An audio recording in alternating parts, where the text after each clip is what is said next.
He's been resilient. He's been on a journey like all of us. He's traveled far and wide. He's migrated from Jamaica, his home country, to Canada to establish life. It always take what I marvel in is the fact that even with my parents, taking that first step, that courageous step, brings strength. It brings power to come to a foreign territory. But this guy right here is like the LeBron James of corporate. Oh my God. The phenom. And him and I know each other for over a decade, and we grew up we worked together at Rogers, so we grew up there. But what you're about to hear, and I'm gonna give you some fun facts about him, but you will be able to listen to every single pronunciation of the words, and you'll hold on to it because that's his gift, that's his talent. And a fun fact for all of you: when starting up DYOS, it came from a divine place, and I'm a very spiritual person, and to me it came from God. It came from, you need to connect with people, you need to put on these Zoom series, and I did it. But the funny thing is, this guy right here called me and said, hey, I know what you're doing with the podcast is amazing, but I feel like you need to do something a little bit different and build a platform to inspire people to be a voice. And it was funny, and I said to him, you know what, I just thought about this the other day, and I'm actually going to be facilitating these Zoom series, and that was from April time. So I am honored, pleasure to introduce you to Jerome Samuels. And fun facts about him is that, and you just take a look at him, he used to play field hockey. Imagine that, right? Coming from Jamaica, there was obviously no ice, so the man had to play some field hockey, so I get it. He was a DJ for 10 years. That's right.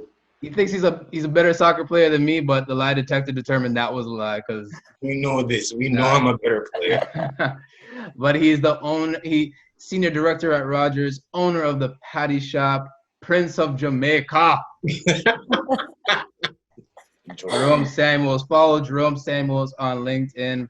Follow him on the Patty Shop. We are about to get into a discussion about how he is resilient. Welcome, Jerome. Welcome, and thank you. What up, Bread? How you doing, Papa?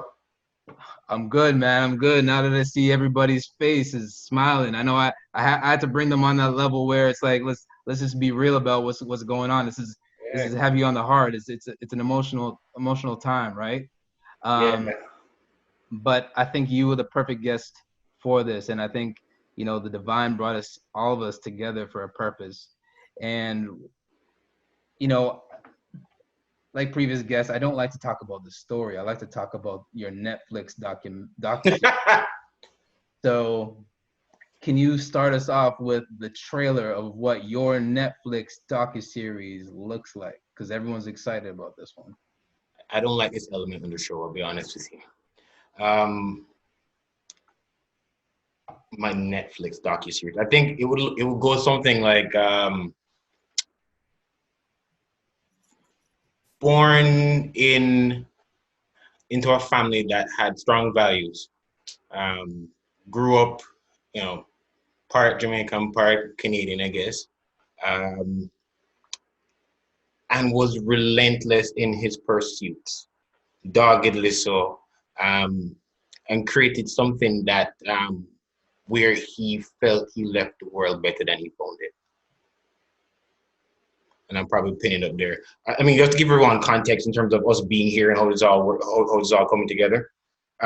It was about so when Reggie and I spoke in April, the discussion was around doing this platform and so on, and he's like, hey, you should come on it. I was like, yeah, sure. Figuring out it would die. He waited 2 more weeks, called me back. He's like, yo, you're on this date. And this was about 3 weeks ago. So I'm like, all right, cool. I'm working like everyone else in on the Corona and COVID-19, some crazy hours. So when my day was coming up or the day before, he called me. He's like, yo, can I push you out like 3 weeks to some crazy date in the future? And I was like, sure. I mean, low key, I was kind of happy because I had so much work to do the following day. There was no way I was coming into that. and going to do a pretty good job. And then fast forward, all this happens, and then the day I'm supposed to come on the show is probably one of the first episodes after the series of events that have unfolded in the last couple of days, and I'm like, Reggie, this one's a little heavy. This one's bigger than my pay grade.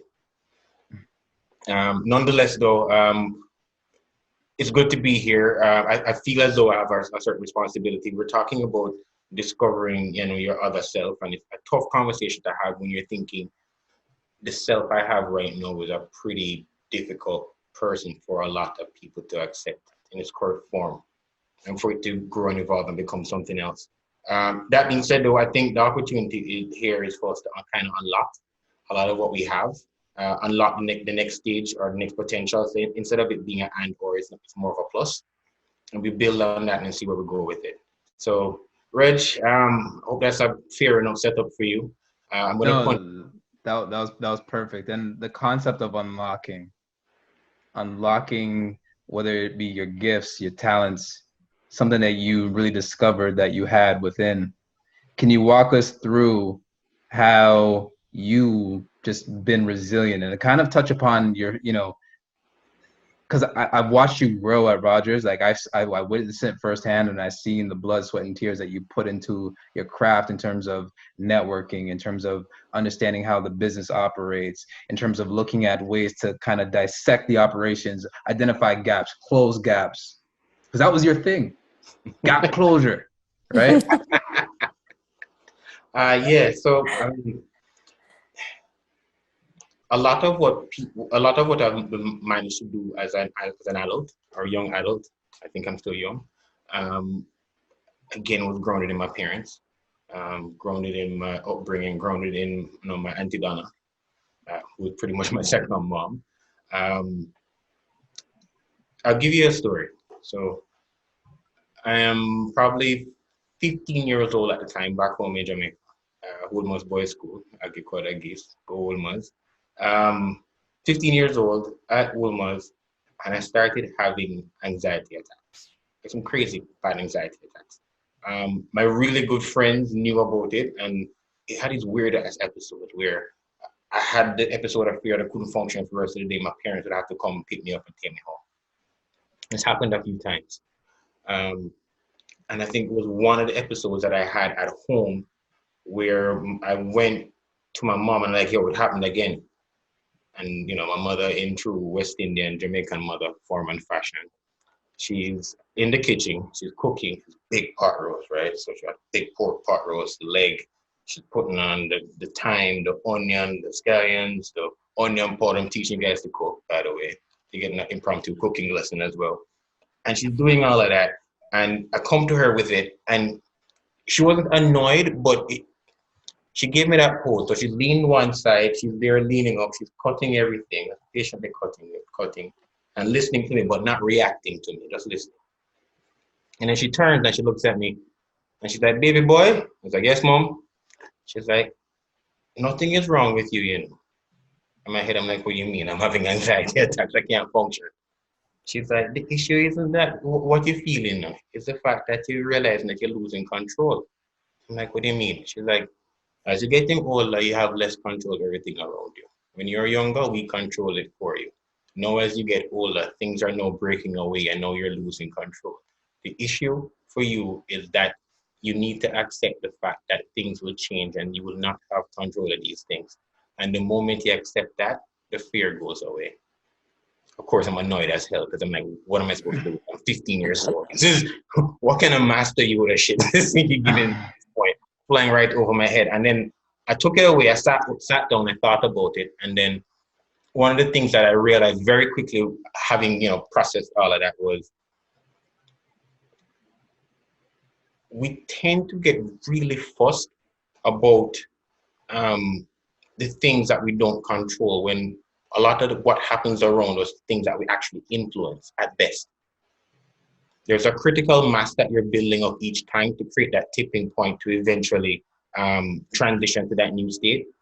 But most importantly, once you're able to master your mind and you're able to, I wouldn't say necessarily master the fear, but utilize what it is that's being presented to you, what effectively you're building is a muscle. It's a muscle within the brain in terms of how to cope with difficult situations.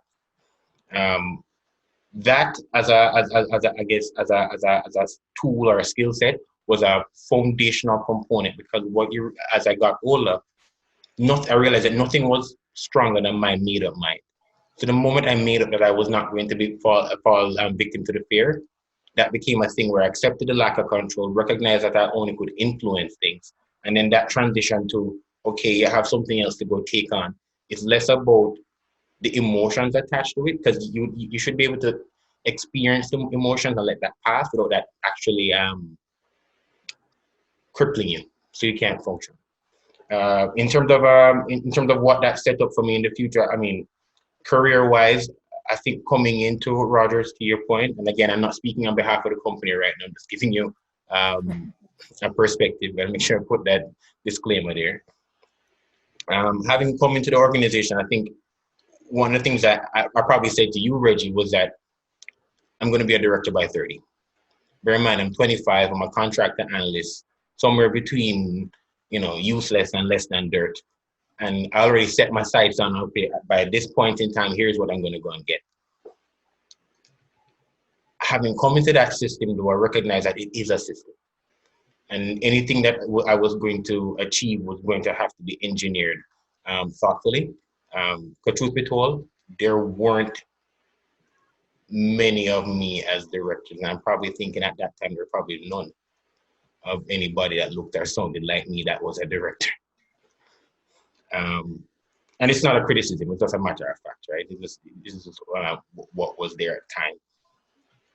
And as I transitioned through and start to build a rapport, and there are people that went before me that became directors. I mean, my boss at one point in time when I was in sales, she was a Black woman. She was a director. So I think that gave me a bit of hope and allowed me to recognize where I could engineer and create some opportunities for myself to get to that point.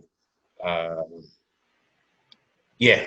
So in terms of tell you what, Reggie, am I somewhere within the ballpark of what you're looking for?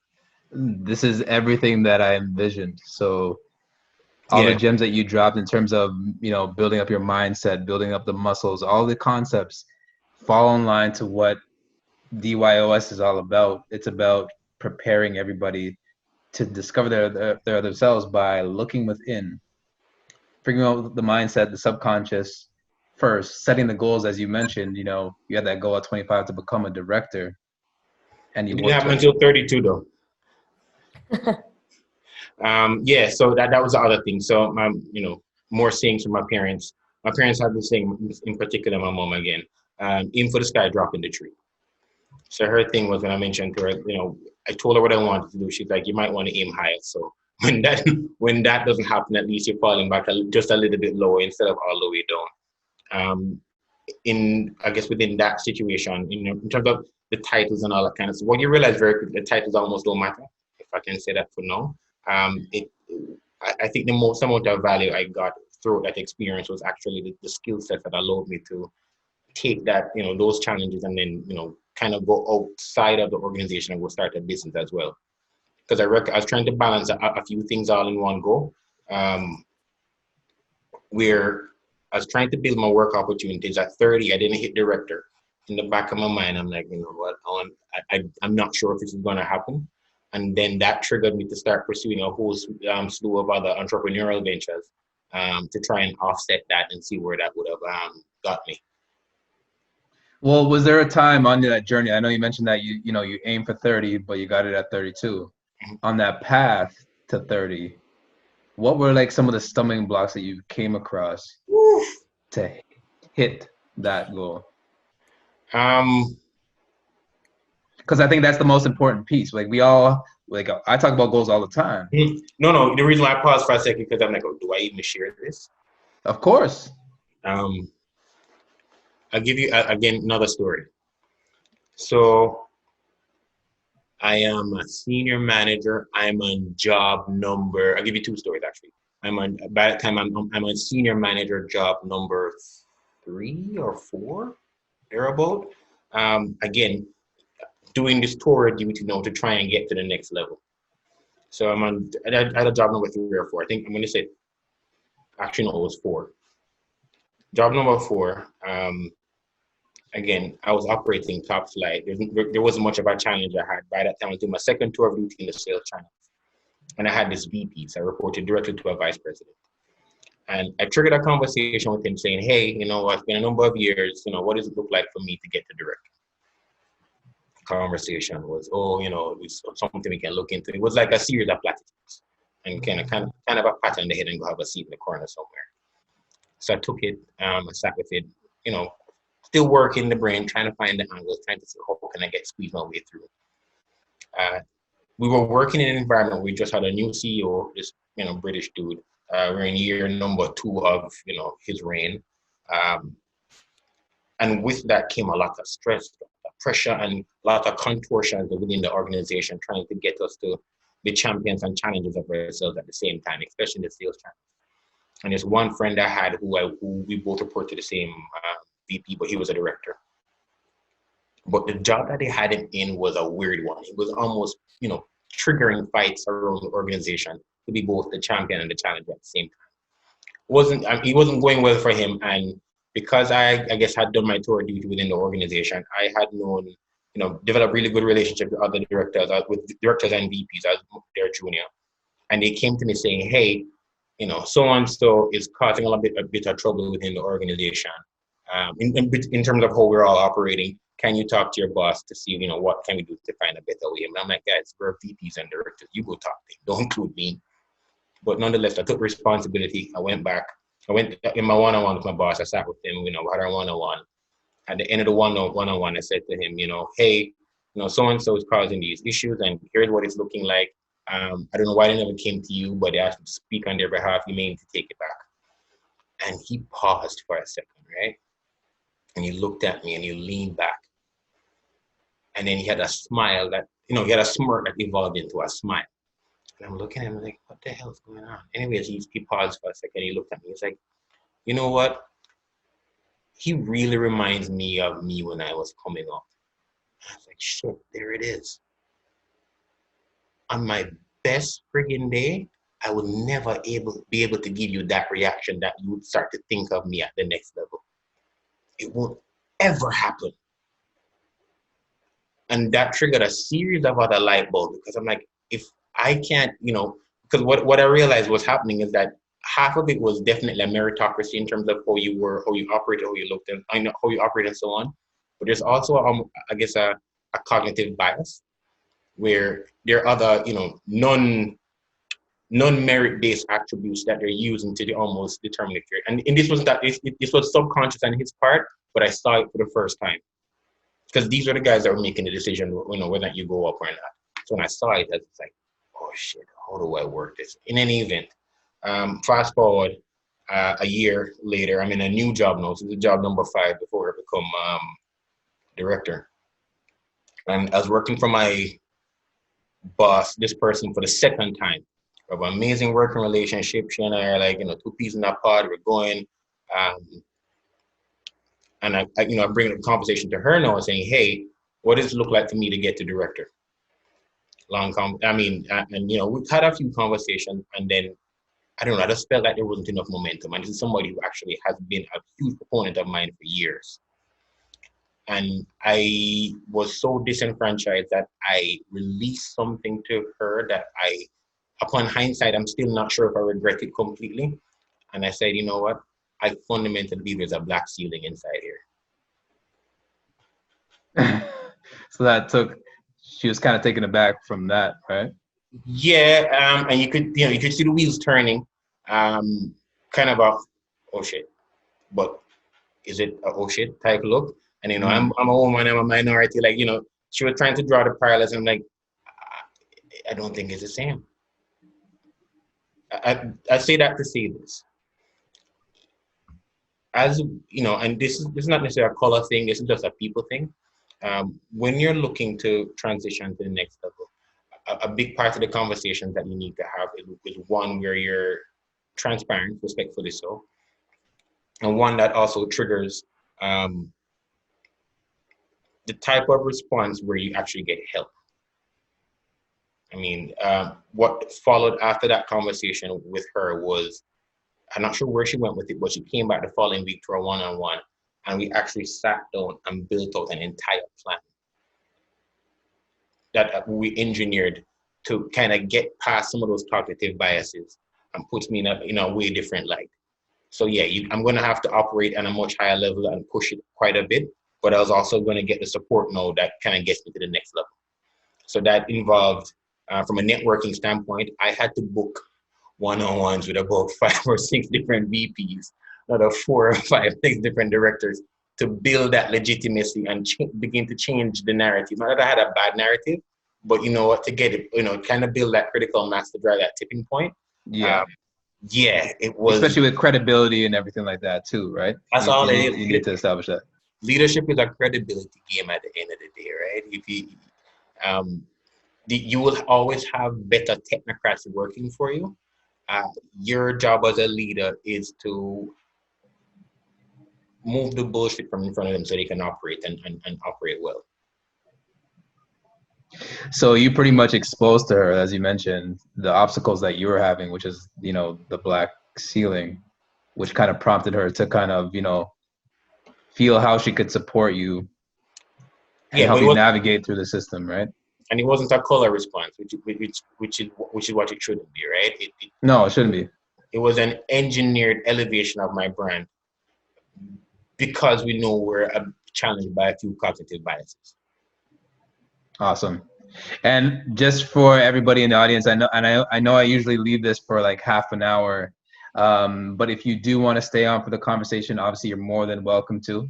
There'll be Q&A, and we obviously went a little bit overboard because of my intro. I apologize for that. But at the same time too, this gentleman right here is a true gem, and he has a lot more to kind of give. So if you do have to go out, I could give you an air high five, and we support you. But if you do want to stay, you're more than welcome to stay.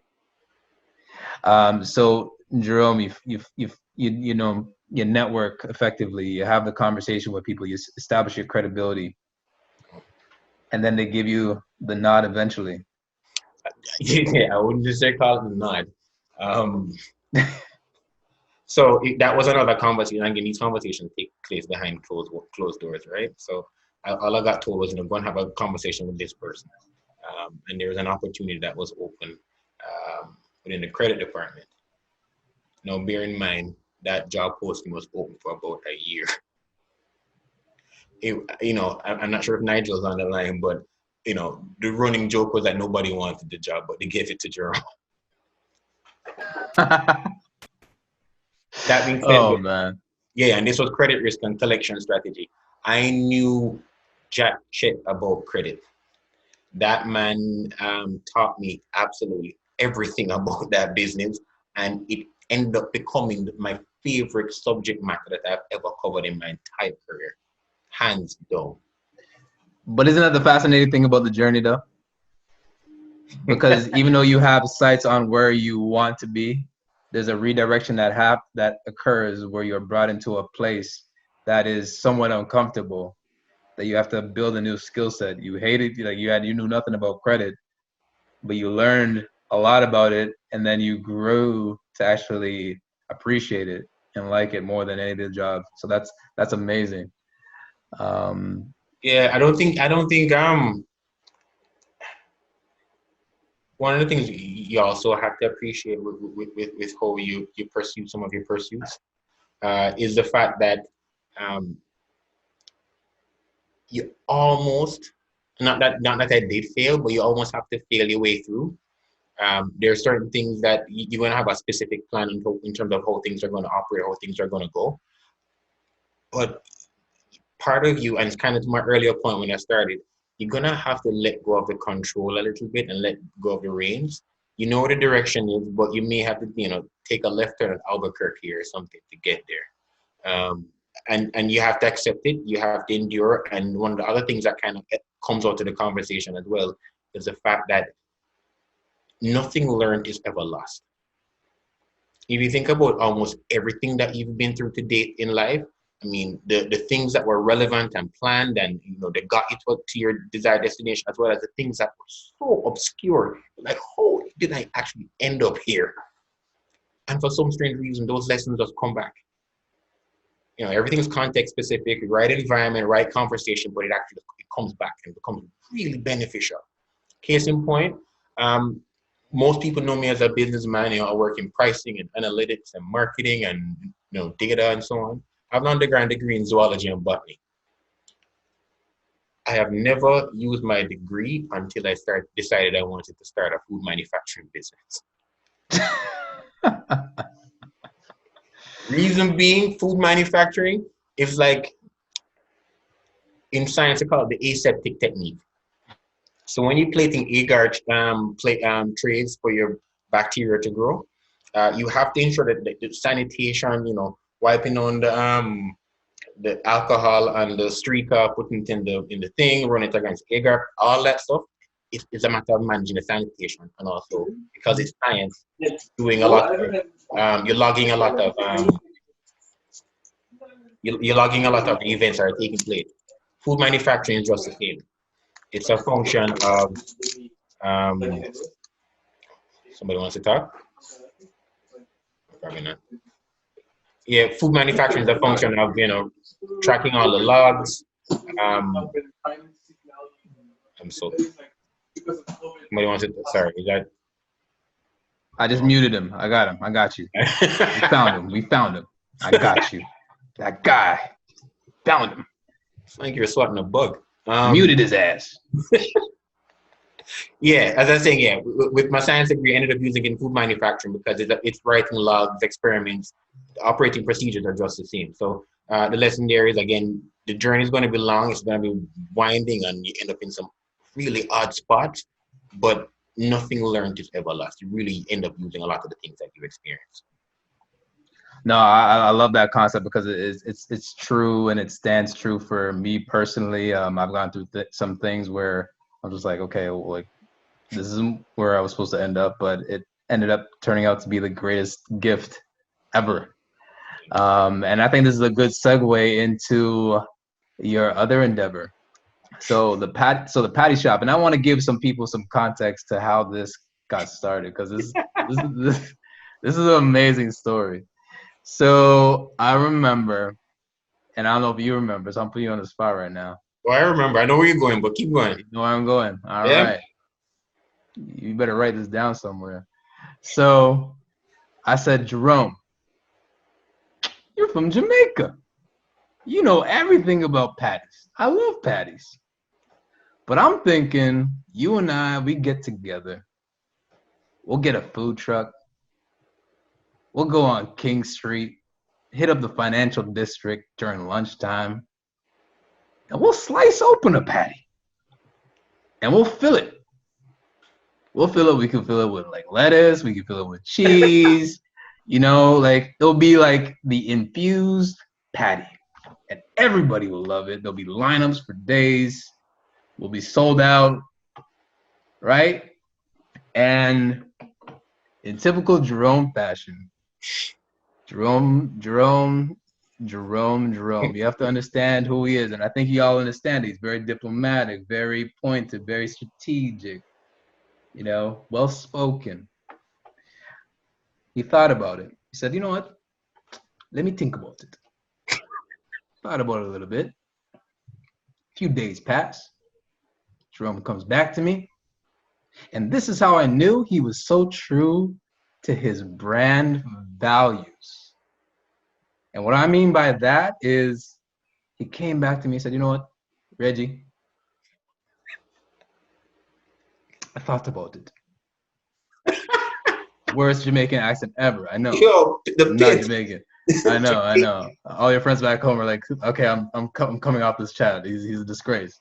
Anyways, yo, man, I can't do that to the party. There's a heritage to the party. History to the party. I can't do that to the party. I can't introduce lettuce. What do you mean lettuce? What do you mean cheese? Ham. No pork. You got pride, power. That sounds like a Cool Runnings episode. Yo, easy. But anyways, you were true and you said, you know what? I kindly decline your offer to partner on this. We're not going to do it. As a result, I respect that. because what did you end up doing next? And I think we need to dive into that for a minute. So, yeah, what I ended up doing next. So the thought was in my head. So Reggie came to me with the idea of doing this, I don't know, burger patty business. I was like, no way. I don't know what you're trying to do, but no, that's not going to fly. Left that alone. Patty's too sacred. So I took it back.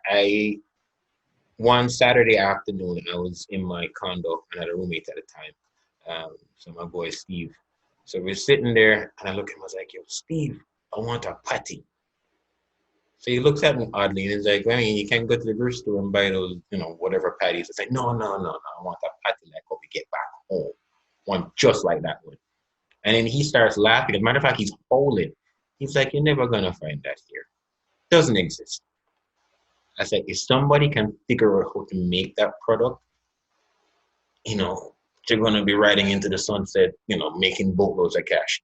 Hasn't happened yet. Still working on that part. In the meantime, this was about, I think, 2013. I sat with the idea, don't write pregnant with it. Like I had to birth this baby. So I'm at my job one day, thinking about the patties. We're pretty much paperless at that point in the office. Somebody leaves a Canadian Tire leaflet on my desk. I'm like, yo, what is this? So I take it up and I was like, I look in it and I'm turning through it. And then I see a KitchenAid mixer. It normally sells for like, I don't know, $500 for $199. I was like, shit, it's on sale.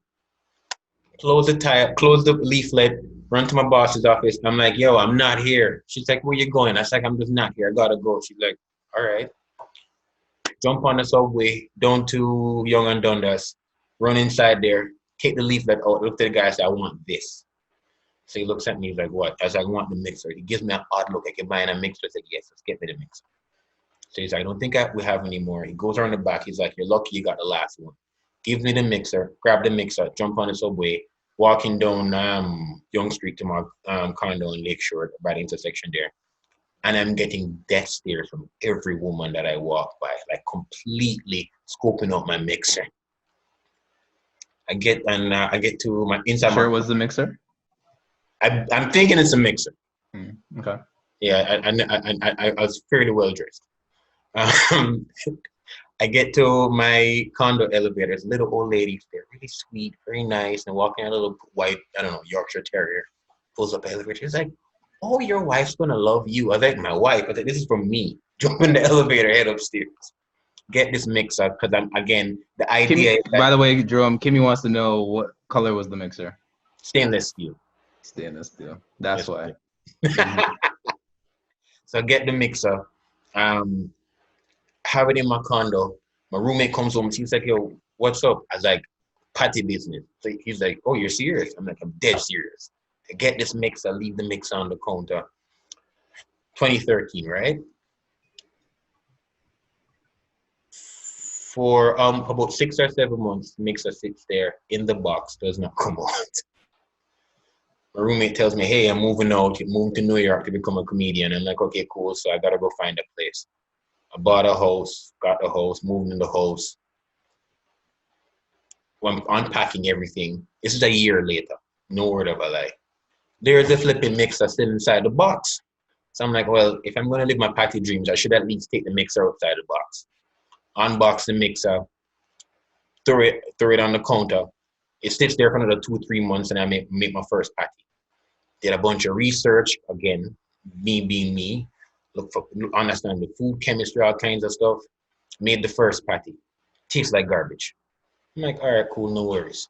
When I did again, made the second patty. Tasted worse than the first one. I'm like, yo, this patty dream is not going to be working out anytime soon. I guess by the long and short of it, lots of thousands of dollars later, lots of research, lots of investment in time and effort made the first product. It was decent. I called my mentor in Jamaica. It was my best friend's father-in-law. Like, hey, I have a patty business. He comes back to me. He's like, all right, cool. He said, how this patty thing goes? I made an awesome recipe. Patty tastes great. My friends like it. Everybody loves it. I think I should be launching out.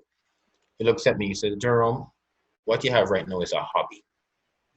Until somebody decides that they're willing to pay for this product from you, it's not a business yet. I decided to switch.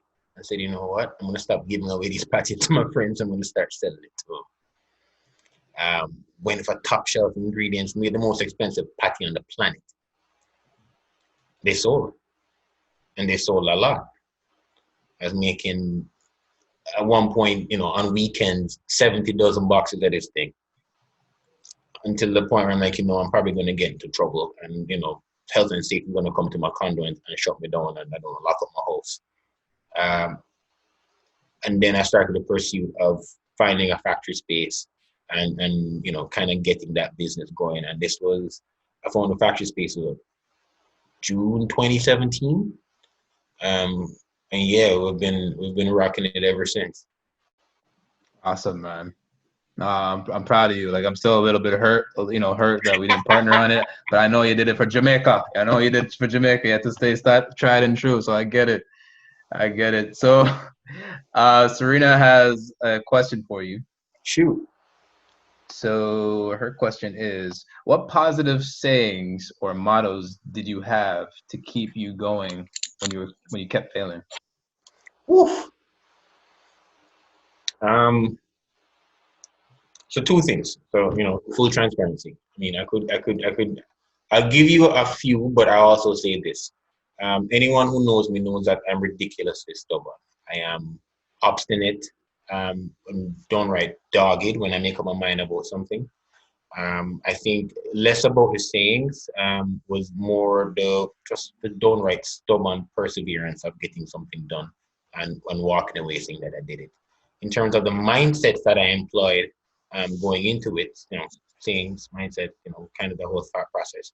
Um, I'm I'm religious, so part of it was like, if God brought me here, He's probably bring me through here, and that's something that everybody's going to necessarily latch onto.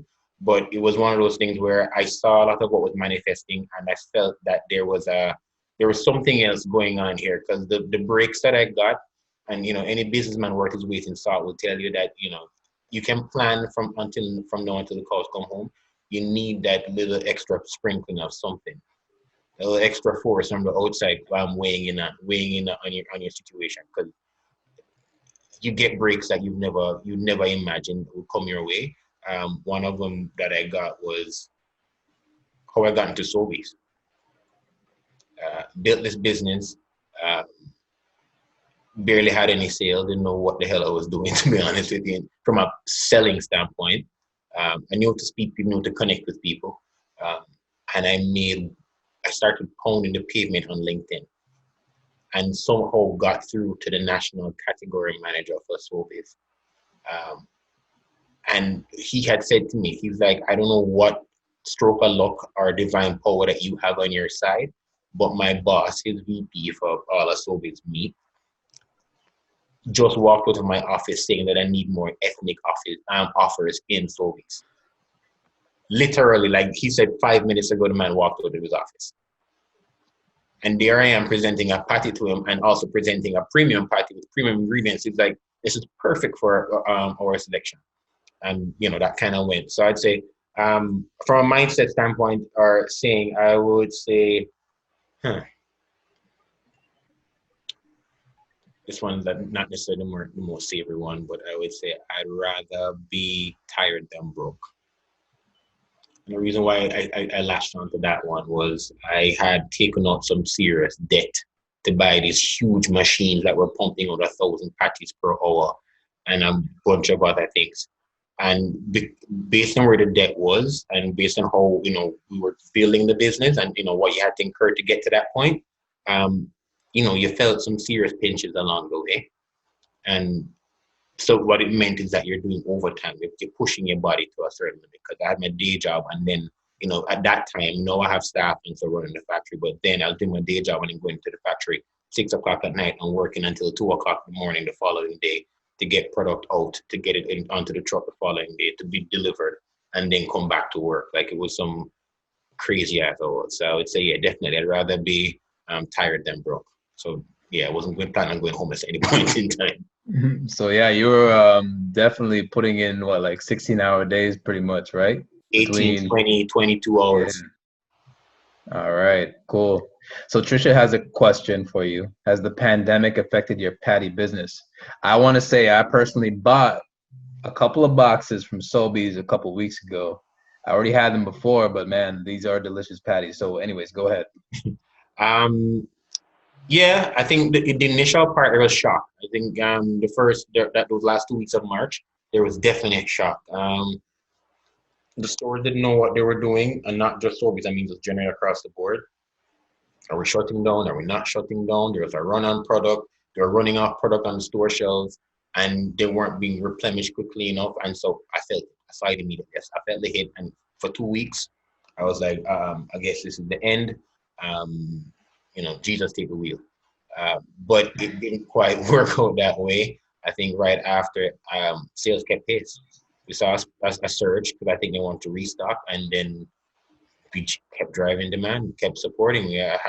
We have an amazing sales team around us, amazing distributor, and they kept pushing for us. Cool. And I hope I'm pronouncing his name or her name accurately. Charbet says, "Hi Jerome. Question: where do you see yourself next in your career and with your business?" Good question. I have to be careful how much I divulge. I might get myself in trouble. I Based on where I want to go, I have a few options afforded to me, right? I have a great job, and we'll see where that takes. I think whether wherever I'm at, I I see myself in a more senior role, a more senior executive role, with a VP, CEO. You never know. I think having the business as an investment or other businesses that comes along as an investment. I think my ultimate goal is to, and I've said this to Reg and a few other folks at different points in time, to kind of help in the narrative for Black Canadians within the country. If I'm to be, completely transparent, and this is something I've had, before all of this hoopla started. One of the things I used to say to Reg all the time was like, there's this crazy paradox that I find where, I talk to Canadians and they'll say, Canada is this, we're diverse, and we are a bunch of these things. But what we're also pushing is a narrative that says that, Canada's not racist, or they're not unconscious biases here, and that only exists in the States. And I kind of had to say to someone once that, hey, yes, the US is really bad, but they have also done things that are way more progressive than has happened here in Canada. I mean, take it for what it's worth, they've had a Black president. I haven't seen anything near to a Black prime minister or popping up. We had a governor general, she was Black, so, power there. The Fortune 500 companies in the States, I think there are about 4 or 5 of them have Black CEOs. I have not seen that for any traditional, bank, you name it, here in Canada. And so I would love to be able to contribute to that narrative down the road and say, be another one of those people that eventually becomes a senior leader, that, a little Black boy or Black girl can actually cognitively map in their brains that that's an opportunity for them down the road. No, that's well said. And based on your ambition, you definitely have a lot of runway to actually make that happen. You're smart, you're just courageous, and just bold with every move that you make. So it could happen. Now, Alan Turner has a question. How do the tactics of building your work-life brand differ from your business brand, and how are they the same? It's a good question. It's an excellent question. In the work life, I am a cog in the wheel, and I'm a cog in the watch amongst a sea of cogs, like a crap load of cogs, and so you show up quite differently. You're looking for your intakes that you get to pass them on to somebody else who's going to pick it up and carry it, even further. So you operate end to end, but you're end to end within a very defined lane. When you're an entrepreneur, it's a whole different ballgame. You are the last line of defense on everything. So from procuring inventory to, your sales agreements, your, paying the hydro, you're signing every check that passes through there. Like it's a way different, um, your brain, you're leveraging two different muscles. So the muscle, for running your own business is very specific to,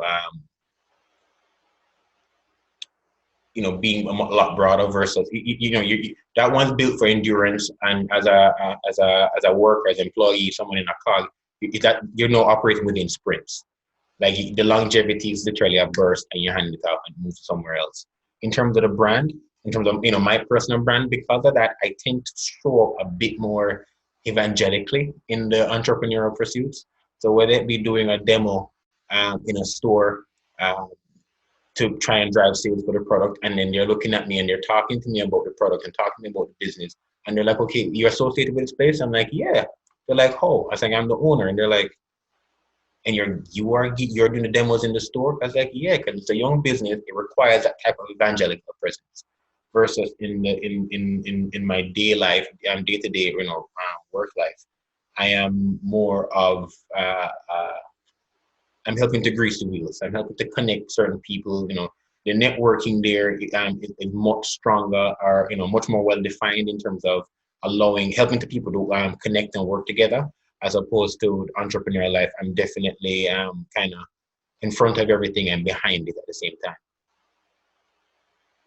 Cool. I have a very interesting question, and I think it's ties in with everything that you and I have kind of gone through within our careers. This comes from a Galaxy S10 member. Woo!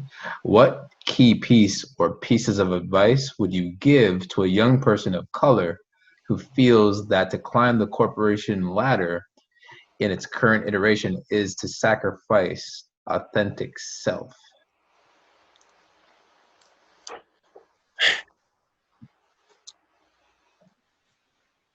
The first thing you have to recognize is that you have to accept yourself. Like there is no room in your own development and acceleration for you to adopt a mindset where you are divorcing yourself from authentic who you know yourself to be. So that's one. Now, that does not say that you are perfect or that all of your habits and all of your traits and tendencies are perfect. I mean, that's a whole different conversation, but it shouldn't, divorce you from the essence of who you are. So that's one. Um, I would say, as a person of color coming up, and what you should, would consider is you're fighting against a series of, fighting. You're going to have to face a series of different attributes and challenges that not everybody else will face. And how you show up, as with respect to your identity, um, you have to recognize how to leverage that it's more of a tool than it is to your detriment. I give you an example. Again, I'm Jamaican. My accent is very, evident. When I used to go in a room and give presentations to, SVP, CEO, you name it, I used to mess with them a little bit. And this is how I got their attention, because again, I'm allowing my uniqueness to come to bear, but it shows up in a way different manner. I said to them, I said, well, guys, it's my turn. I'm presenting on some strategy to deliver, whatever the case may be. Well, I'm here, don't fix your ears. I think they're working quite fine. Yes, I do have an accent, like a complete icebreaker. I'm going to speak to you guys. If you guys don't understand what I'm saying, just close your eyes and think of the Caribbean, eating jerk chicken and drinking red straw beer on the beach. What I was doing effectively was two things. I was being a little cheeky, number one, and getting my stabs in. Two, because I know I was dealing with, that cognitive bias, so to speak, where, you're speaking in your accent and they're like, what are you saying? How do you say it? And you're repeating yourself. No, I'm causing them to tune themselves in now, because I'm saying, okay, think of the beach, think of jerk chicken. I'm now pulling them in, and it becomes a little bit funny. Who you are is something that you can't deny. And if you're going to try and operate in an environment where that doesn't come to bear, you're not going to do well. You probably need to move on and find something else more suited, because you're at the point now, or we are at a point now as a society where I think we're all, pretty much getting to a point where the acceptance is beginning to bubble up and grow. I don't think you're going to need to trade off on that authenticity. I think you need to play up on it and use that as a driving force to differentiate your presence in, wherever you are, wherever you're working. Yeah, I've obviously had to go through the same thing as you, and it's like you kind of try to fit your way within that culture, because when you go climb up the ranks and you're in that executive boardroom and you look around and you're like, okay, so it's just me, like I'm the only one represented here, and you kind of feel like you got to put on somewhat of a show. What used to bother me a lot, especially presenting to executive level, is that after the feedback afterwards was what I would get is all the time is, oh, well, he sounds very articulate. But if somebody else from another race would present, they're not getting that same feedback. They're not getting he sounds so articulate. They're just going to say that's a great presentation, right? So the way that you have to carry yourself, you have to go over and above. We have to work, I would say, 10 times harder than the next to showcase how different you are. Yes, you're already different just by the color of your skin, but in terms of your value and the way you think, your vision has to be on a tremendous, like it has to be on display for everybody to recognize, and you have to really and truly win the audience over. And you, like you mentioned in your example, like you put it out there just kind of to be cheeky, talked about your accent and this and that, to kind of just allow everyone to kind of, accept you. Yeah, you call out the obvious, so there's something that you have to move on to something else. Once the obvious is called out, you establish it, pull an Eminem, 8 Mile on them, and then just keep it going. Okay. Go ahead, Kevin. Kevin wants to say something. Jerome, I got to say something, and this is not usually how we do this thing. I know I've been here, I've missed a couple of days. Sorry, Reg, but I'm listening to you right now, and I've been going back and forth with Reggie, and exactly what Reggie said, and you saying, putting those things out there, talking about your meals and your accent and all those things, let everyone in that room know you can't hurt me with anything. So you better bring something better, something at this level, right? Because I'm going to run over all of you. It's an absolute power move. And anyone that's listening right now, I do it for myself. Reggie knows me. I met him for the first time today. I met him for the first time. How many? What's that? I met you for the first time today. For the first time. How many people in the room want to ask a question, but they're afraid to be wrong in any business setting? And so I was that kid in school. I was always wrong. And so what does it do when they tell you you're wrong, you're wrong, you're wrong? You put your hand down. That's right. And so now I just do this. I'll be the idiot. What's that mean?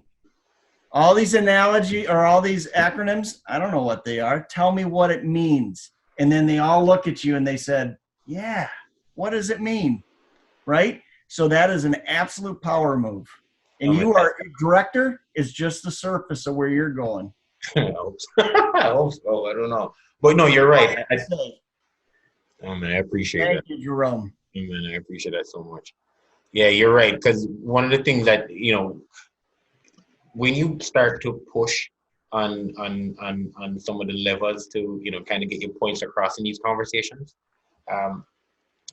you do the innate things that we do because we're trained to, use the right buzzwords and all that kind of thing. But cognitively, you have to be comfortable with being the idiot in the room. Because what you're doing effectively is not so much exposing yourself and trying to edify yourself. You're also trying to educate everybody else in the room, because chances are if you didn't get it or you didn't understand it, there are like 20, 30, 40 other people inside the room who are just on the same page as you are. One last thing. We in America love our hamburgers, so bring something good and get it here. I'm working on it, man. I'm working on it. Keep it up, bud. Thanks, man. Thanks, Bills. Appreciate you, man. Appreciate you.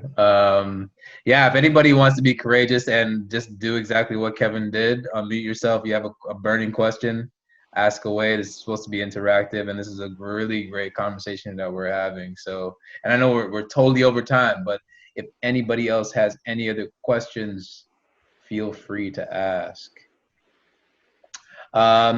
So if we were to kind of close this down, Jerome, Yeah, man. right? What would be like the three key takeaways to make sure to have your brand stand out and let your personality shine? So very, depending on who we attack that question, it can be very deep. It's very hard to drive something. Success as a function is not necessarily a very glamorous game, right? It's one that you're going to push and you're going to strive. You're going to push when things are working. You're going to push when things are not working.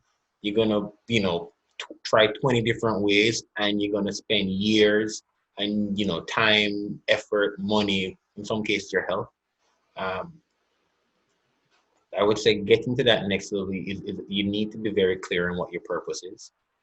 And really exploring and understanding you and what your contribution is. Because without that clear, definitive sense of purpose, you're going to get thrown around a bit, because any rough tide that comes in your direction, you won't be able to weather it.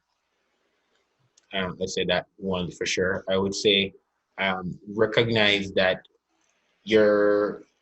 every decision that you're making at that point is you're trading off on two different things. Every decision you make today was always based on, it is going to be one where you're either trying to seek elevation or you're seeking escape, right?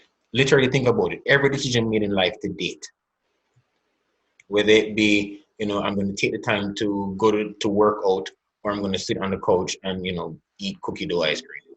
Like, you're constantly going through those trade-offs. And I mean, that's a very,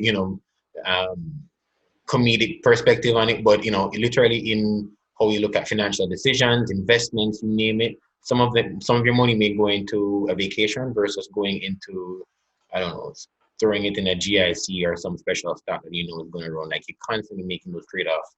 And because of that, unlocking that stage or that next purpose or your purpose, you're going to have to be very clear about your choices and your decisions, because literally you're always a choice and a decision away from boom or bust. Cool.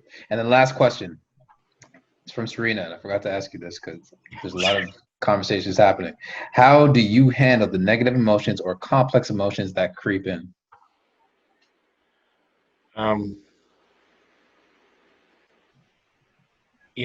I have had some, full transparency again. I have had moments where I'm looking at the business and I'm like, I'm not sure what my next move is going to be.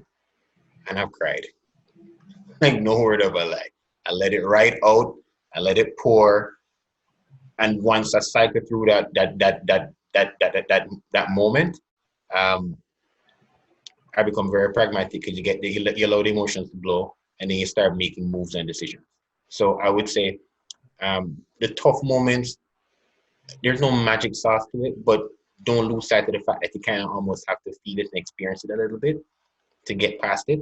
The good thing is, though, is that the moment that, because you're going through that process constantly, you eventually get better at weathering it. So some situations are going to come again that are going to be super similar, and all you're going to do is figure out, you're now going to have a hack to move past it very quickly and get to the point where you're actually solving the situation, or in some cases moving on, because it's not worth your time or effort. And that applies to so many things, whether it be business or your personal life. Allow yourself to feel and experience the moments. Take it for what it is, take in the lesson, recognize where you can go right, go wrong, and then move past it.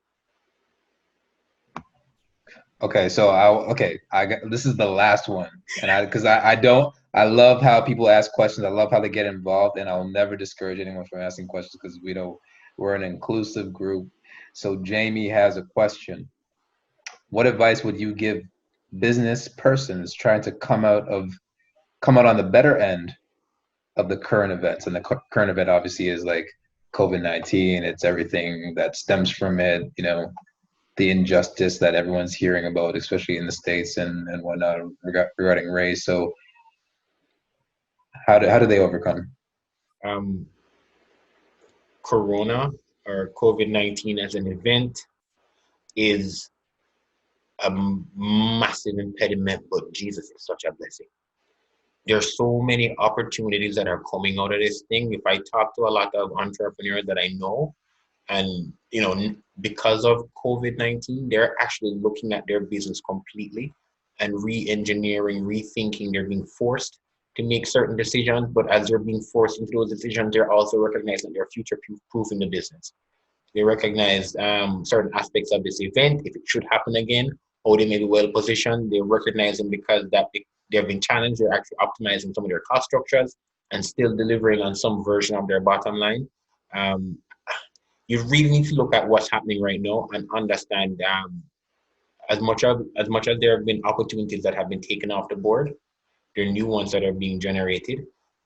COVID-19 is, for most creators, a blessing because it's the time they get to actually step back, explore a lot of the ideas that they've been had, kind of sitting on the shelf, and seeing how they can actually operationalize and build it.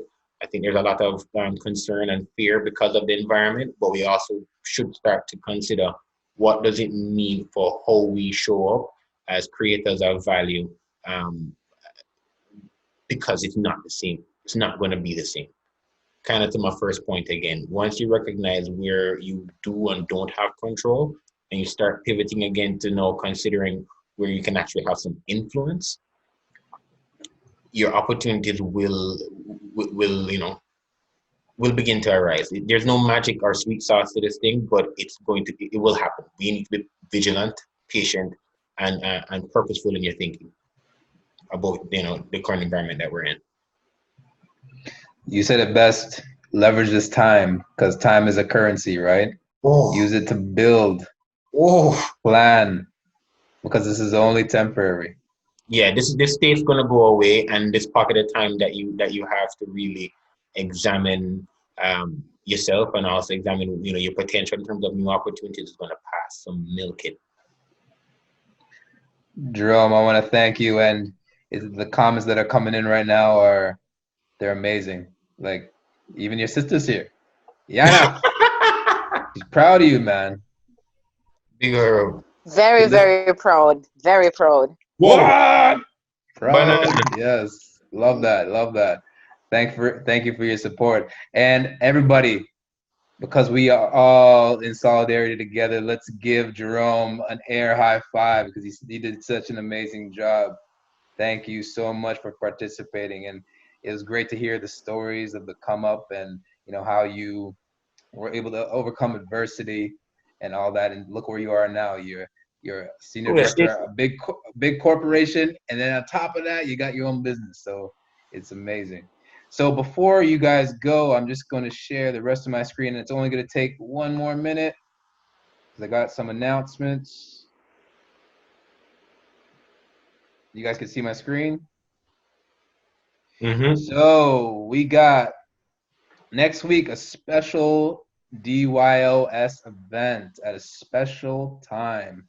So this is going to be at 7 p.m. Eastern Standard Time. June the 11th, we have Jordan Harbinger from the Jordan Harbinger Show appearing as a guest. The reason why I gave you that challenge before to participate in the Jordan Harbinger Challenge, it's a 6-minute networking challenge, is to make sure you build that muscle, the same muscle that Jerome was talking about, right? So this is going to help you. He has a saying about digging the well before you get thirsty, right? Networking helps you prepare for events that you don't even foresee. You'll never know when you'll be unemployed. You'll need to dip into your network to actually get that support from your friends and your family. So let's not forget that. And the deadline to participate in that is June 10th for the Jordan Harbinger Challenge. But again, special time, 7 p.m. Eastern Standard Time. And always before you go, I'm offering a 30-minute free consultation about personal branding because this is what this series is all about, how to build your personal brand. I want to leave you with this though. We are all struggling. We're all going through it, and the introduction was to really and truly tap into the reality of things. You know, at the end of the day, all of us are hurting in some way, shape, or form. Some are hurting more than others. You know, let's do our part. Let's contribute. Figure out ways that we can support it and build each other. That's the only way that we're gonna change, and it does start at home. My boy Beals, you and I have this conversation on a daily basis. It starts at home. If you have kids, even if you have a cat or dog, it starts at home, right? Influence those people. Because we got to be able to live in unity. And it's amazing that you guys are here with us today. And I want to thank all of you that attended. So I appreciate all of you. I wish you nothing but success. Stay healthy, stay sanitized. Take care.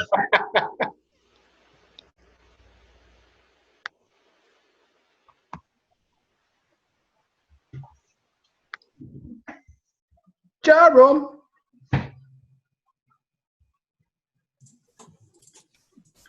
Jerome, big up yourself. Damien, close your eyes, man. He said that. Damien said that. Donna, I see you. Yeah. Yeah. Reg. Hi. Hi, how's it going? It's going good. Did you Proud enjoy? of you guys. Yes. Very good. He's Yeah, a good my guy. nephew did good. Your baby did a good job, right? He did a great job. You raised a good boy. Look at that. Yes, yes. All The, right. the next step is to bring Reggie to Jamaica. That accent is terrible. Terrible. Right? Yes, Reggie, we'll have to I need teach to you work on it. some. I need to work on it. I know. Yeah, I man. 100%. She goes 100%. All righty, guys. Take All care. right. Keep Y'all safe. take care. Stay safe. Bye. All righty, bye. Bye. See you, Sarita. Thanks. Nicholas Beach. What up?